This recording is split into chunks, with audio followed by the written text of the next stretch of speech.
everyone for being here today. I'm Sarah Berger, Director of Development and Communications here at Neighborhood House. For those of you who don't know, Neighborhood House was founded here on the West Side in 1897 as a settlement house. We are now a St. Paul citywide organization assisting individuals and families who are seeking a better life and to move out of poverty. Our programs in education, youth, and basic needs, including our 6 family centers throughout the city, address some of the most common challenges in our participants' lives. And we hope that you'll come back another time for a visit and to learn a little more. So I am thrilled that we are helping to host today's event. As many of you know, Secretary of State Steve Simon is Minnesota's 22nd Secretary of State. Since taking office last year, he has been traveling the state, listening to Minnesotans, and doing everything in his power to strengthen and protect the right to vote for all eligible Minnesotans. Today, Secretary Simon will be highlighting new voter outreach initiatives from his office and ways for Minnesotans and organizations like Neighborhood House to get involved in the 2016 election. So thank you again to everyone for being here, and please join me in welcoming Secretary of State Steve Simon. Thank you. Thank you, Sarah, and thank you, Neighborhood House, for hosting today. I really appreciate it, and thank you, everyone, for being here. This is a really great crowd. I know a lot of people have hectic schedules with the legislative session coming up, so I really appreciate all of you taking your time to be here today. I am really so proud to be convening this first ever annual event on the state of voting and elections in Minnesota. And I want to thank all the people and organizations for putting this event together today. I want to thank our guest speakers today, Sia Herr and Willie Dominguez, who are with me here on the stage. And I also want to thank some other guest speakers who you'll be seating later on, Melissa Hamilton from the Republican Party of Minnesota, and Vicki Wright from the DFL Party of Minnesota, who will be leading the breakout sessions a little bit later. So thanks to them as well. I want to thank all the co-sponsors for this event. If there's anyone here who's affiliated with any of the 40-plus organizations that help put this event together, can you please stand and just be recognized briefly? Thank you so much.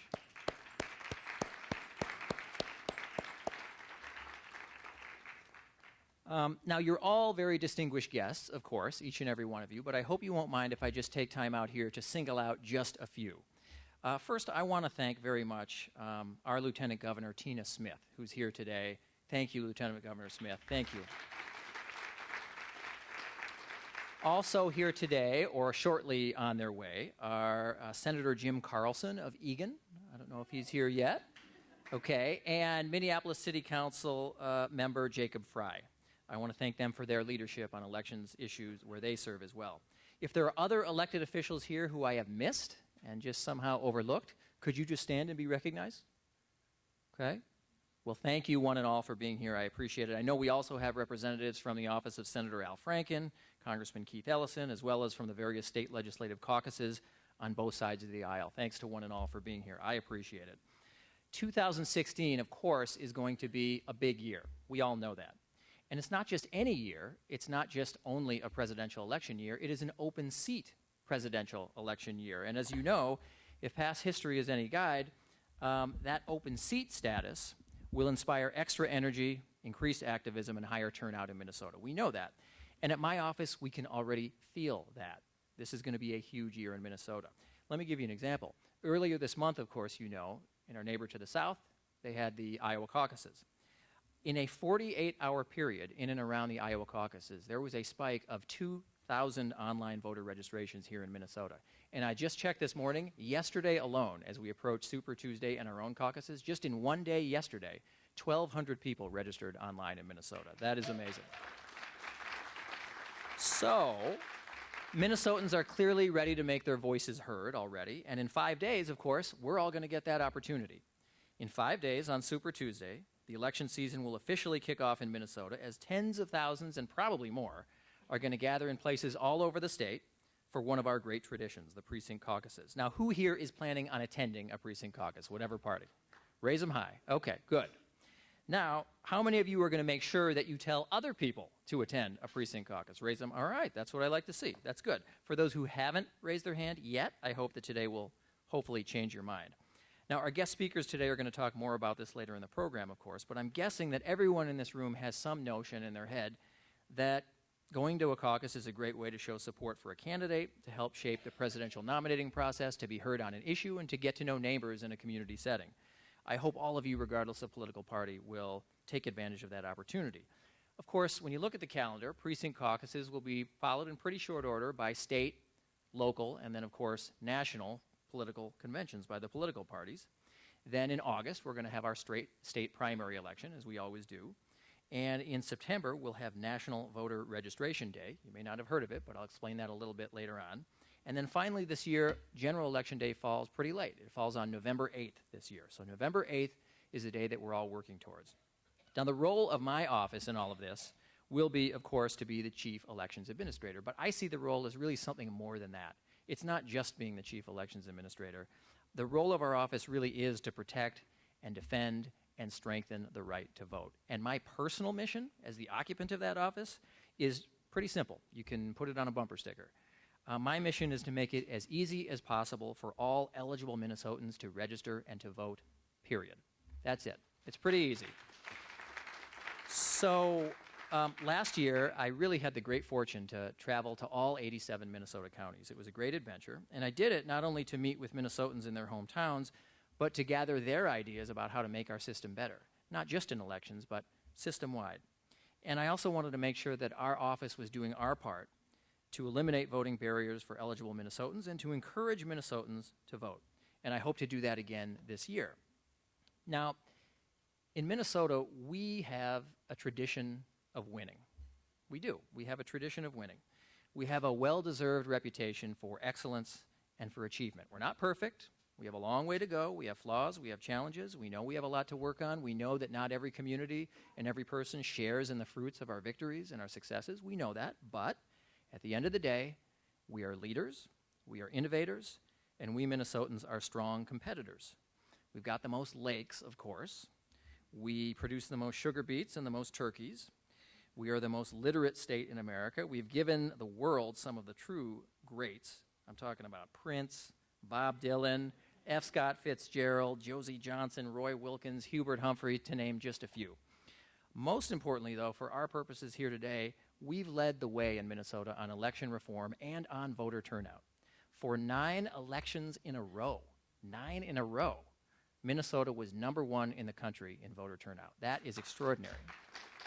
Yeah.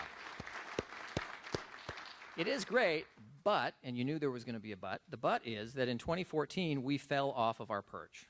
We faltered. We sank a bit. And instead, after 2014, we were 6th in the country. Now, that's still pretty good. 44 states would kill to be 6th, right? But to us in Minnesota, we're used to winning, and that is really unacceptable. So I want us to be #1 again.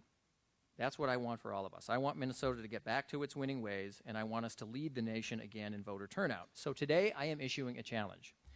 In this Olympic year, 2016, I'm challenging the people of Minnesota to win a gold medal. I'm challenging the people of Minnesota to bring us back to #1 in voter turnout in the country. So tell me right now, here today at the Wellstone Center, can we do that? Can we do that? I think we can. I know we can, especially if we focus and if we concentrate on the things that made us a leader to begin with. We know what some of those things are. It's not a mystery. And those are the very same things I think that are going to make us a leader again and make us #1 again. Now, part of that, of course, means passing sensible laws. Part of that. And we know that over the last 40 or 50 years, we have put laws on the books in Minnesota on a bipartisan basis, by the way, Democrats and Republicans, that protect and encourage voting, whether it's Election Day registration, whether it's the new online voter registration, whether it's the new no excuses absentee voting law. These are things that work and that we've embraced.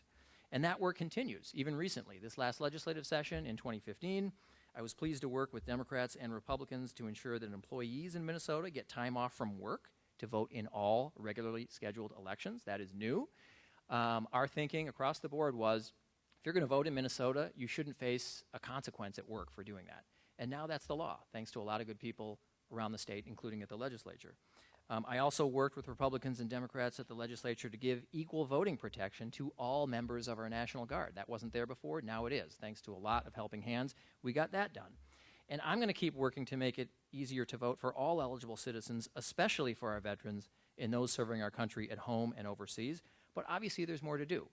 During this very short legislative session in 2016, let's be honest, it's going to be more of a challenge than it otherwise would be to grab and hold the attention of very busy legislators in a compressed period of time. We know that. But that doesn't mean that we should stop pushing for things that we think will help get us to number one again, because that's the goal. So I'm going to continue advocating, just as an example, for something called pre-registration. Pre-registration would give some of our high school students in Minnesota the ability to sign up so that when they turn 18 years old, they are instantly registered. Now, nearly half the states, I think it's 22 states, already have pre-registration, and I think we should be doing what they're doing, which is doing everything we can to get good habits started early among our youngest voters, or really pre-voters. So I'll continue another example, my push for improvements to in-person absentee voting so that we can not only reduce the time that it takes for folks to vote, but we can also reduce the possibility of voter error. That's very important. And I'll try to continue to eliminate outdated barriers, like the law in Minnesota, believe it or not, this exists, that limits how many people the average voter can help in a polling place. The number right now is 3. You can only help 3 people in a polling place, not a 4th. What that means is that a voter can go to a polling place, help mom and dad in the polling place, but then have to choose between helping grandma or grandpa. That makes no sense. The only other state in the country that has any limitation, whether it's 3 or 2 or 1 or 5 or any number of that kind, the only other state is Arkansas. And I think we can do a little bit better in Minnesota than Arkansas. So we're going to work hard this year on other issues that are vital to our election system and to civic participation. I think we have to work on advancing the discussion on the right to vote for the nearly 47,000 Minnesotans with a past felony conviction who have served their time.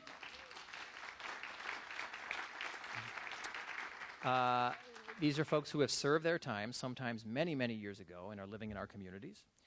We have to focus on issues like ensuring Minnesota is prepared if a natural disaster or other large-scale emergency hits at or near an election, and there's been some great bipartisan work on that. And we have to focus on issues like finding a solution to replacing Minnesota's aging elections equipment, which in some cases is well over 10 years old and nearing the end of its useful life. And what we don't want is a literal or figurative breakdown in the election system on election day. So we've got to act now. We've got to act soon.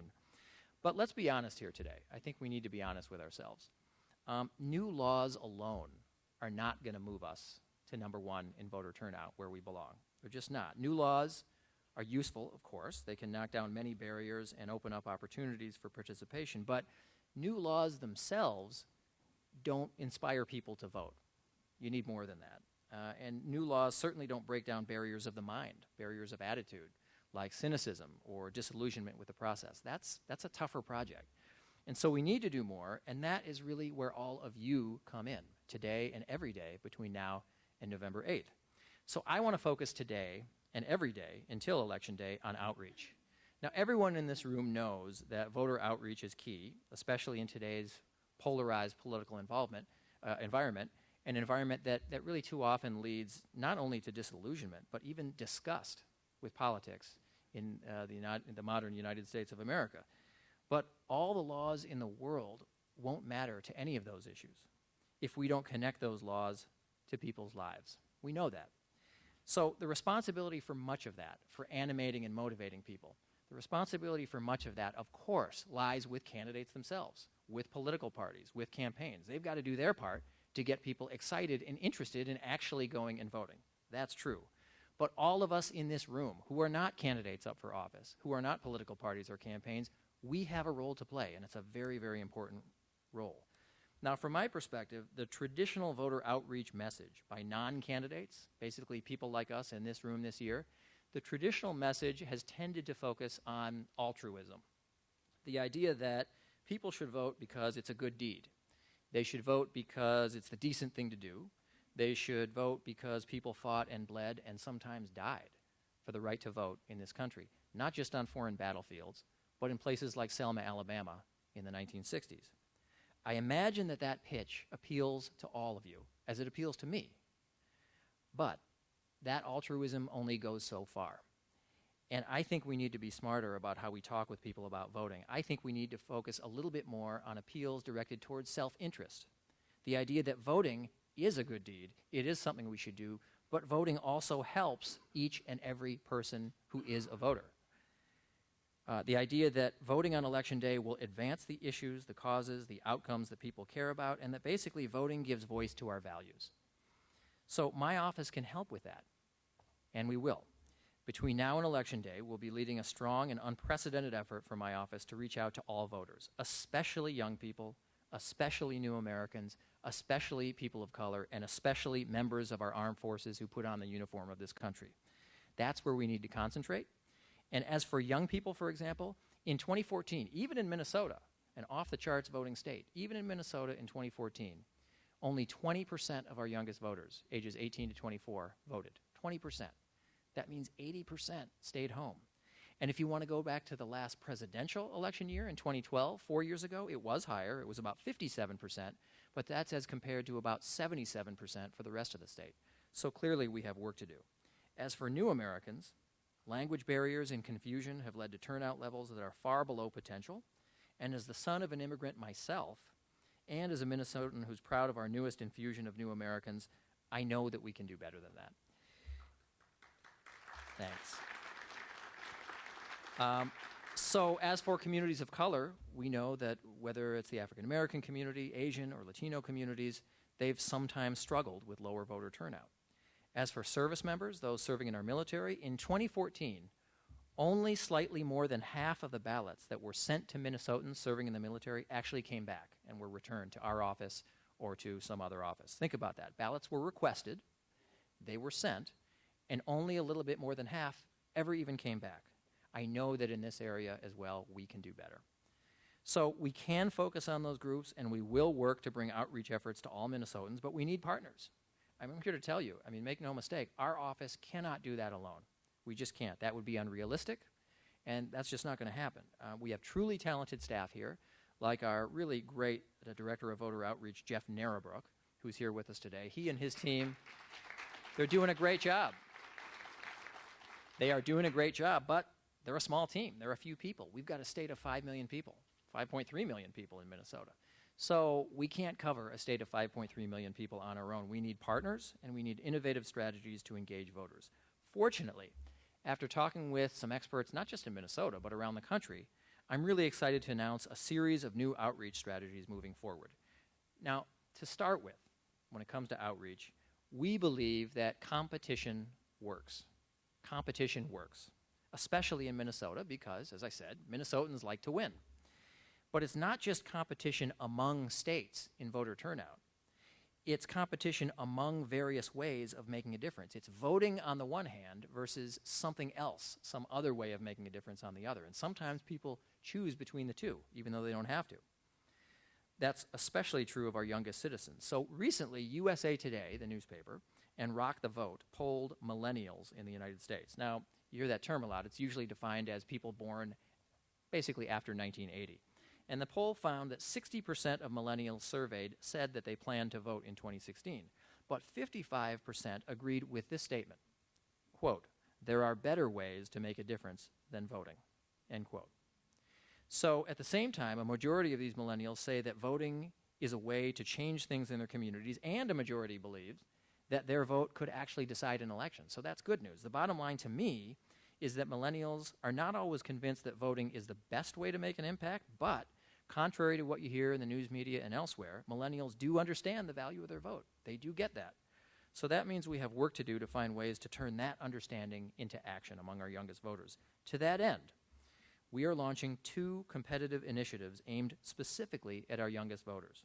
The first initiative is designed to get as many young Minnesotans as possible used to the idea of voting so that when they turn 18, it's not some sort of foreign or abstract concept. I'm proud to announce that my office will be coordinating Minnesota's first ever statewide mock election for high school students. We're calling it Minnesota Students Vote 2016. So the way it'll work is that high school students across the state will vote for who they think should be our next president, and we're limiting it to that one contest. And they're going to get a hands-on experience with the electoral process, and hopefully they're going to get a sense of the responsibility and the power that they will soon hold when they turn 18 and they become actual voters. Now, some schools, as you know, already do mock election within the four walls of the school. But this project would be the first chance for schools to be part of something bigger, to be truly connected to one another, much as voters are connected to one another on Election Day. So when my office reports the results of that statewide mock election on our website 1 week before the real Election Day, with charts and graphs and all the rest, everyone will be able to see how students voted in various parts of the state. We've seen great success in other states that have tried something like this. In California, in some years, they've tried this for the last 10 years. They've been up to about 275,000 students across the state who participate. In Iowa, just this last month, in connection with precinct caucuses, 60,000 high school students participated in a statewide youth presidential straw poll. So we know we can do it. We know we can have that same kind of success in Minnesota. And I think the initiative will be an important step in getting good habits started early with our youngest citizens. So look out for that. We're very excited about that. The second competition is aimed at encouraging voter registration on college campuses. This fall, as students return to campuses all around the state, my office will launch the first ever Minnesota College Ballot Bowl, a new voter registration competition. Campuses will compete against one another over the course of several weeks to register the most students. The state of Utah is one example that's enjoyed success with a similar approach, but our Minnesota Ballot Bowl will be much wider in scope. So whether it's the Gophers or the Gusties or the Bulldogs or the Huskies, we hope that this competition will help increase voter registration efforts on campuses throughout the state. So we know, and we've discussed, that Minnesotans are competitive. And I think competition can be a great motivator. But we also know, all of us know, that competition has its limits. Franklin Roosevelt once said, "Competition has been shown to be useful up to a certain point and no further. But cooperation, which is the thing we must strive for today, begins where competition leaves off." I think President Roosevelt was right. Cooperation is so very important, particularly in an elections and turnout context. And our outreach program will rely heavily on cooperation with all of you and with many others. That's the way it has to be. By working together, all of us in this room and thousands more like us can achieve great things. And that's why this year, my office is pursuing a new strategy with proven results in other states, working with established groups, like many of you in this room, to reach out to the nearly 800,000 Minnesotans, 800,000, who are eligible to vote but haven't even yet registered to vote. How are we going to do that? Well, we want to pursue multiple paths. The first path is what we're calling our Pledge and Reg program. Pledge and Reg. It's a program designed to register hard-to-reach voters, and we're going to be reaching out to thousands of nonprofits, businesses, food shelves, military family organizations, and human service providers, and we're asking them to do their part in registering people to vote. Every participating partner will receive what we're calling a voter registration in a box, kind of a kit from my office that includes everything you need: the voter registration form, explanations, pledge forms, prepaid return envelopes, and of course the ever-popular I Will Vote sticker. Then, as Election Day nears, my office will send a reminder to all the people that you and others like you around the state have registered so that we can remind them to actually vote. The second part of this outreach effort is moving to a sort of train-the-trainer model. Instead of us trying to do everything in our office, it's train the trainer. I spoke earlier about the importance of being smart about how we communicate with voters, and we've really come to the conclusion, not surprisingly, that you know your communities best. You have credibilities in your communities. You are the most effective messengers, not us. So that's why we're going to dedicate ourselves between now and November to working with all of you and with all of our partners in the program around the state to provide the training and the workshops that you need so that you can train others in your communities. Now, while Pledge and Reg and Train the Trainer will be a major focus of my office this year, it's certainly not the only focus. I'm proud to announce, for example, that over the course of the next few months, my office will be expanding the number of foreign languages that we support for key voter fact sheets, instructions, and applications. So right now, today, we already support, in addition to English, we already support materials in Hmong, Somali, Spanish, Russian, and Vietnamese. That's right now. But by Election Day, we will also be supporting materials in Mandarin, Oromo, Amharic, Laotian, and Cambodian. As the son of an immigrant, I know that even the most fluent English speakers among our new Americans need and prefer technical instructions of all kinds in their native language. I know it was that way with my mother. So I will not accept a system that fails to provide its citizens with the resources they need to vote. This new effort is not only long overdue, in my opinion, but it is crucial to our outreach to new Americans. Another thing we'll be doing is leading a coordinated push to recruit more bilingual election judges and new student election judges. There is a huge demand for this, and we think there is. There's a huge demand, and we think our office can really play a positive role in helping those who recruit election judges normally, the counties, the cities, and the townships, to get more of them in the polling place on Election Day. One other thing we'll be doing is we'll be taking new steps to communicate with our youngest voters by mail. Between now and Election Day, we'll be reaching out to nearly 100,000 unregistered voters, including many who have just turned 18, using a monthly mailing encouraging them to register to vote. This new effort will hopefully encourage pre-election registration and decrease wait times on Election Day. We'll also be working with lawmakers this session, and for as long as it takes, to make it easier for Minnesotans serving in the military to return their ballots before Election Day. We just can't be satisfied anymore with a 50% absentee ballot return rate for our men and women, especially those who are serving overseas. If those service members choose to return their ballot on time by Election Day by fax or by email, I think we should help them make that happen. So my office will also be leading the statewide effort for National Voter Registration Day. I mentioned that earlier. If you haven't heard of it, National Voter Registration Day is a national nonpartisan voter registration effort or campaign which takes place this year on a single day. It's Tuesday, September 27th. And last year, on National Voter Registration Day, almost 130,000 people in the United States registered to vote on that single day, which is really amazing. And I think we can top that this year easily in a presidential election year. I happen to serve on the National Steering Committee for the campaign, and I want to make sure that Minnesota plays a leading role. So the bottom line is this in terms of outreach. I'm really excited and proud about everything that we planned, and I'm confident that these initiatives will take us in a new and promising direction for voter outreach. Now, all of you today received a sign-up form in your program for a number of the things that I talked about today. Please fill out the form. Let us know what you're interested in, and the ushers in the back of the room, you'll know who they are. They won't be too aggressive, but they'll be there in the back of the room as you leave. They'll collect them before we head down to the workshops at the end of the program. I hope that these efforts will help us register more voters and will get Minnesota back to its rightful position as the national voter turnout champion. But before we conclude, let's just remember here and think here for a minute about why we're here at all. Why do we care about this stuff? I've said it before, many of you have said it before, but it matters today. Our vote is our voice, and we ought never to forget that. Our vote is our voice, and we have to use that voice. Last year, some of you may know, my office, in partnership with many of the organizations in this room today, led the statewide effort to commemorate the 50th anniversary of the Federal Voting Rights Act. Yes. It was a great celebration. It was a great and successful celebration, and our goal was not only to celebrate, but our goal was to educate and motivate and activate around issues of voting and participation.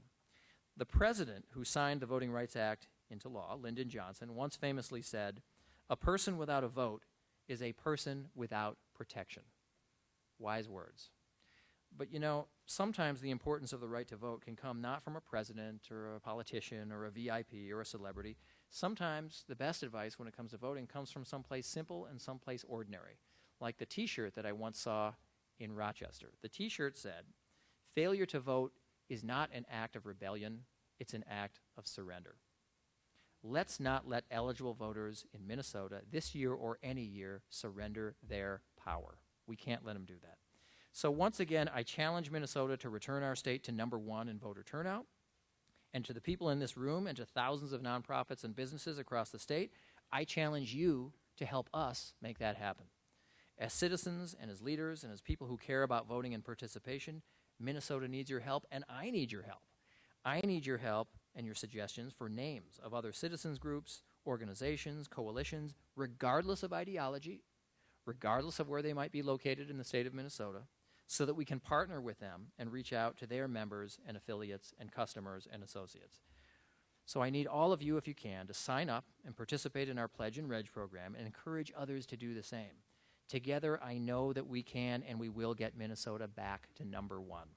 So I want to thank you for your time. Thanks for your passion. Thanks for what I know you'll be doing between now and November to reach out to voters all over Minnesota. The stakes are high, but I know that you and all of us together are up to the challenge. Thank you so much. I appreciate it. Thank you. Thanks.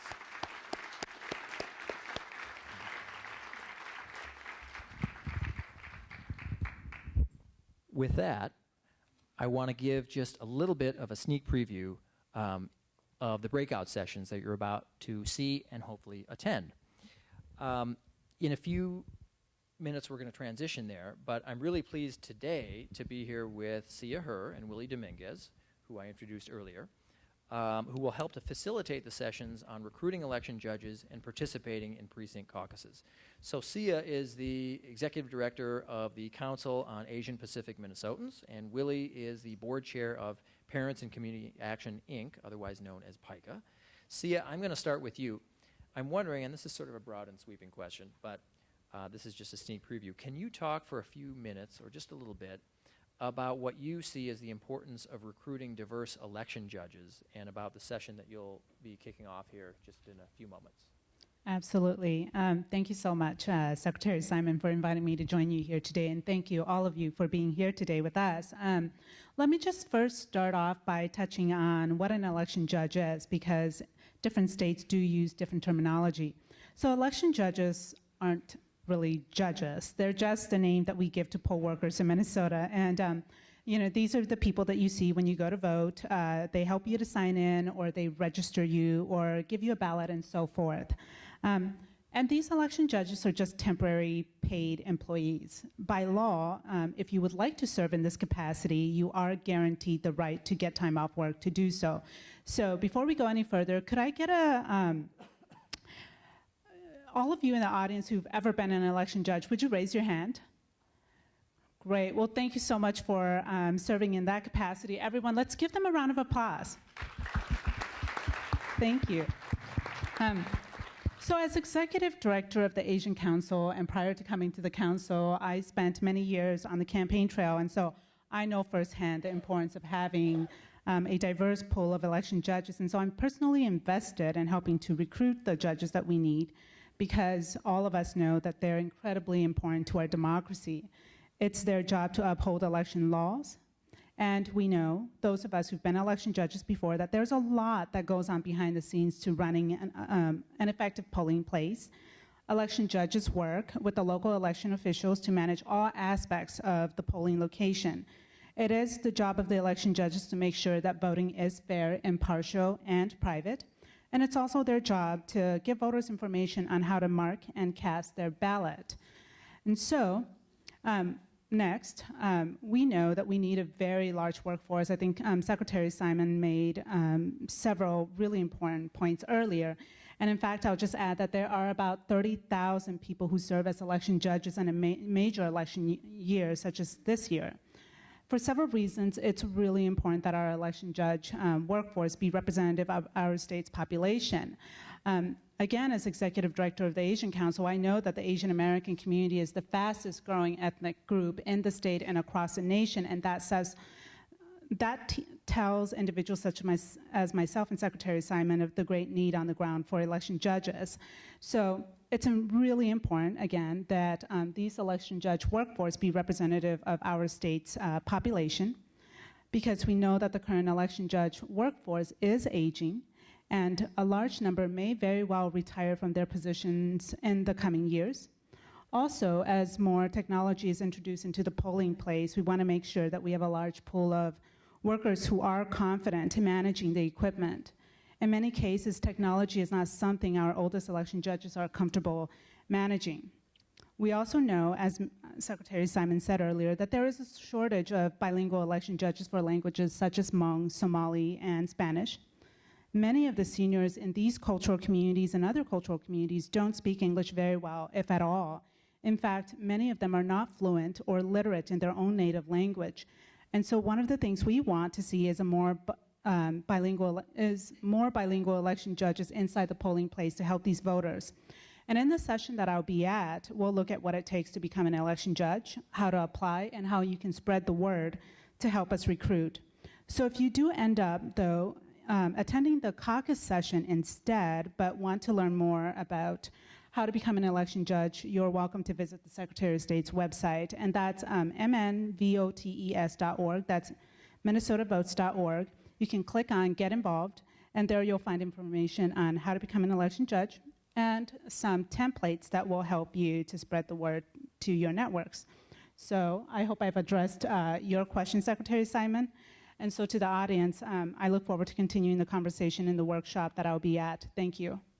And I can't, before I go on to ask Willie a question, I can't resist an editorial comment, which is that I know, and it's understandable, some people in some places get maybe suspicious when they hear about foreign languages in a polling place. It might give rise to suspicions about eligibility. And though I understand that, I also understand from my own experience with my mother, as I said, that you can be the most fluent, beautiful English speaker in the world. Obviously a citizen. You can't vote if you're not a citizen. Pass the English test for citizenship, all the rest.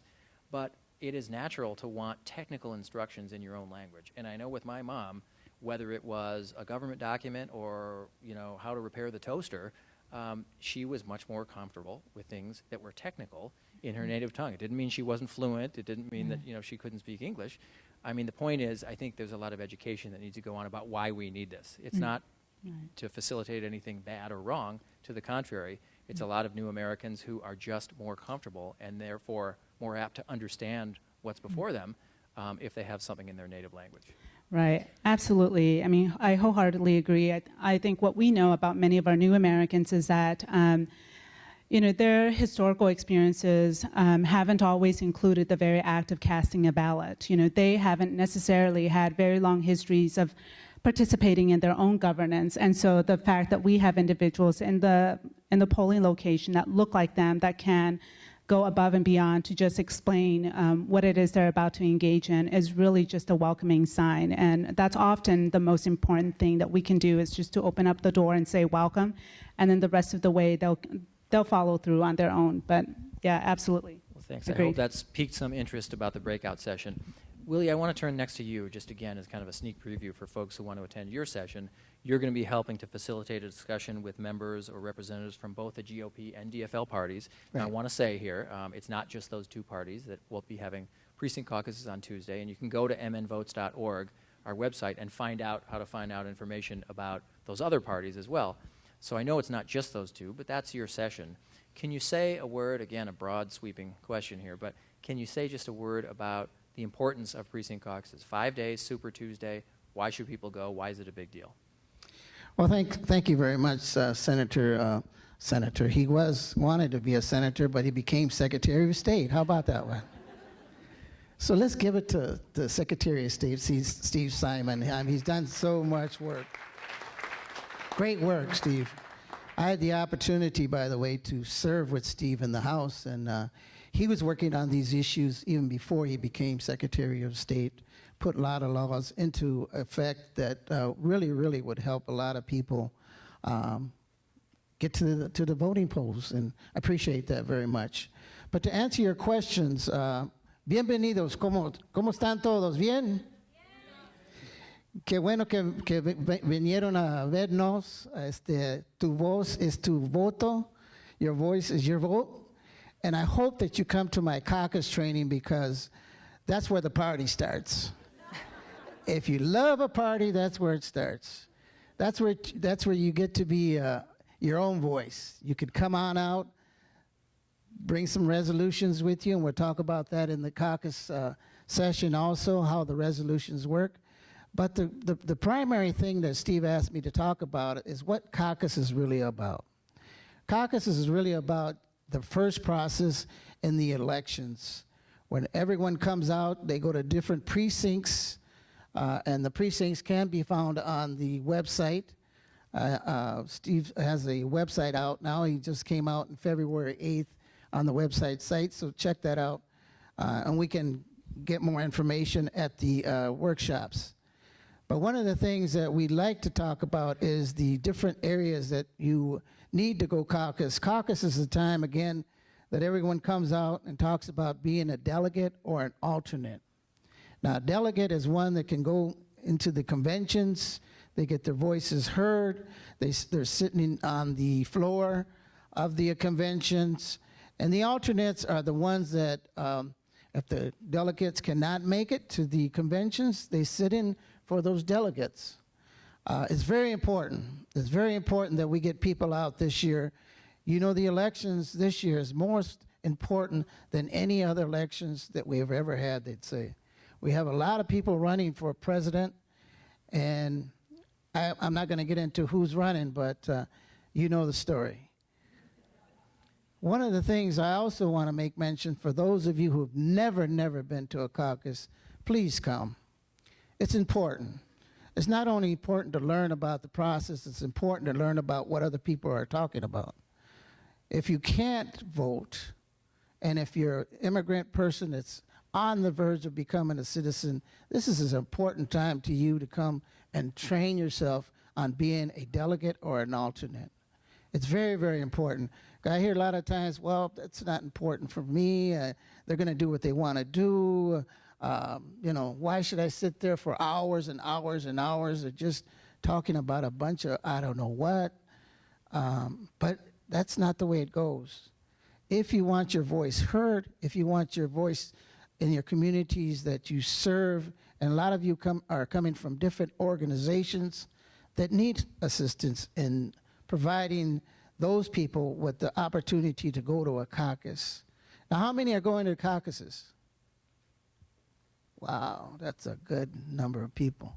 Now, those of you who raised your hand, how many people are you going to take with you? 1, 2, 3, 4, 5. Imagine if each one of us took 5 people to our precinct caucuses. You know the difference that would make? Quite a big difference, right? And this is the time to do it, folks.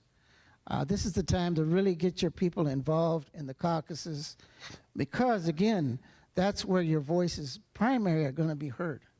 That's where you're going to decide on who's going to be going to the conventions, who is going to be choosing maybe the next president of the United States of America, maybe senators, maybe representatives in your state. Those are places that they're going to be talking about resolutions, and resolutions are things that you believe that are maybe environmental, things that you think are not going correctly that you want to bring forward to the conferences. There might be things that your child care issues, might be Head Start issues, maybe elderly issues. Those are resolutions that can be heard in your caucuses. And to get someone to help you with that, there'll be caucus people there to help you write those up. You just have to write it down. They'll help you describe what you really want to say at the precinct caucuses. So please, I'm asking you, I'm begging you, in fact, to come on out because it's really, really important. Bring 5 people, just 5 people. It makes a difference. It really does. I know our organization is really informing the new immigrants that we have at our schools because we feel that they never had a chance to even learn about the process of becoming a U.S. citizen. And that's part of it. Here at the neighborhood house, I know they're doing it because I see it, I hear it. And so we must continue to do that infrastructure no matter what party you belong to, no matter what conditions people are in, please come because really that is where your voices are going to be heard. I know I was one of those people that didn't want to go to caucuses, but then once I got involved with it, I go all the time now as an elected official. It was important for me to go. But if you bring 5 people, those 5 people are going to help get you elected to be a delegate. Think about that, right? That's right. So bring 10. You got more chance. Please, so thank you, Secretary Simon, for your help in doing us great favors of providing and doing what we need to do in our communities, especially communities of color, because we know that we don't get a big turnout. But that's going to change, because I do believe that people are really, really interested, especially this election, about the direction that we're going into. So please, if you have people in your organizations that need help, contact Secretary of State. I'm sure they're going to help you in any which way we can. And please come to my caucus. My caucus room is in room 272. Yep. Hope to see everybody there. Well, and that's a good segue. Thank you. Thank you, Willie. As you heard, so the session on election judge recruitment will be held in room 212. That's 212 for election judge recruitment. And if you're interested in the session on precinct caucuses, that's going to be in room 272. 272 for precinct caucuses. So we'll see you there. Thank you all for being with us today. Again, if you filled out a sign-up form, please hand it to an usher on your way out of the auditorium. I just want to thank you all again for your time, for your attention, for your passion, for your interest, for your energy. Let's go get them. November 8th, we'll be here before we know it. Thanks. Thank you.